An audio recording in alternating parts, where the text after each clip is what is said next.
more speakers that for the Senate candidates get here. The next one is going to be Jeff Simone, who you heard Representative Howard so glowingly speak about earlier. Jeff's a former congressional candidate who ran against Ed Markey in 2012, and he is a active political activist as well, communications director for the Young Republicans here in Massachusetts, also a political analyst with New England Cable Network, and a columnist in National Review. Human Events. So without further ado, Jeff Simone.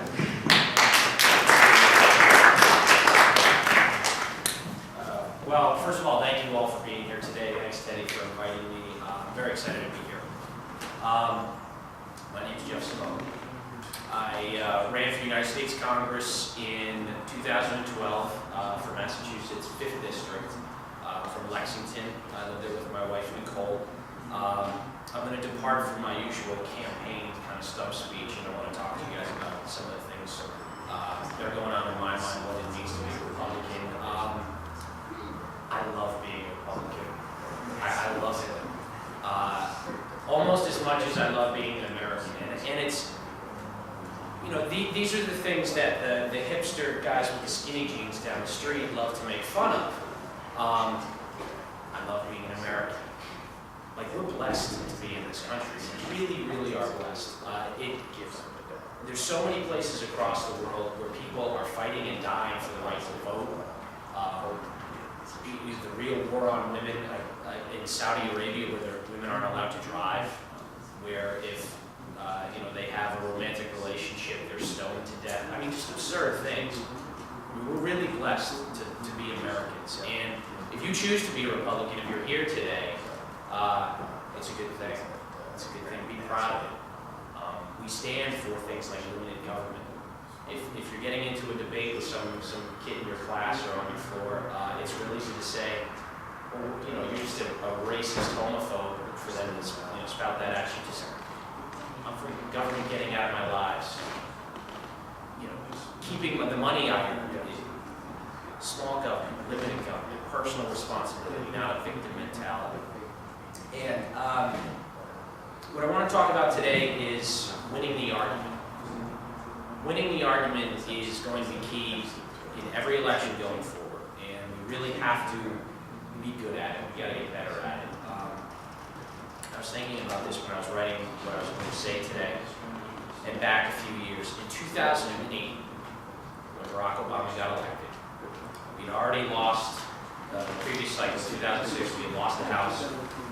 And lost the Senate. And now in 2008, the Democrats control the White House, the Senate, and the House of Representatives. Up and down the board. And the pundits in the media said the Republican Party's dead. I mean, they wanted it to be dead, but it's never going to be dead. They're the media, we all know about the liberal bias. I don't like when Republicans complain about it, but I'll get into that in a little bit. I said it then, and I say it now. Never underestimate the Democratic Party's ability to govern poorly. Never underestimate it. Okay? They can't do it. They're incapable of doing it. It's the mentality of liberal progressivism. It does not work. The governments that failed across the last century are all liberal progressive governments. It's socialism. Progressivism is socialism. We're going to start calling it what it is. Actually, you can't call them socialist. Yeah, you can. Say it nicely. Say it with a smile. But they're socialists. They believe in collectivism. You saw it when Barack Obama had his not so slip of the tongue when he said, "You didn't build that." Or when Elizabeth Warren talks about the stuff that the rest of us paid for.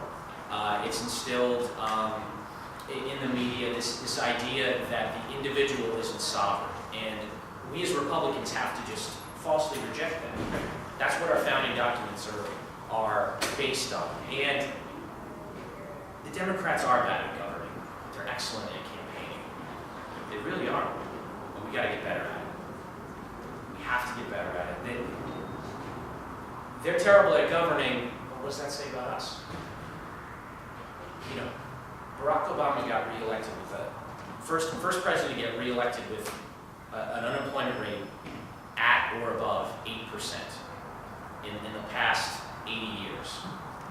Okay, we couldn't beat that. That says something about what we're doing. So we have to start winning the argument up and down the board.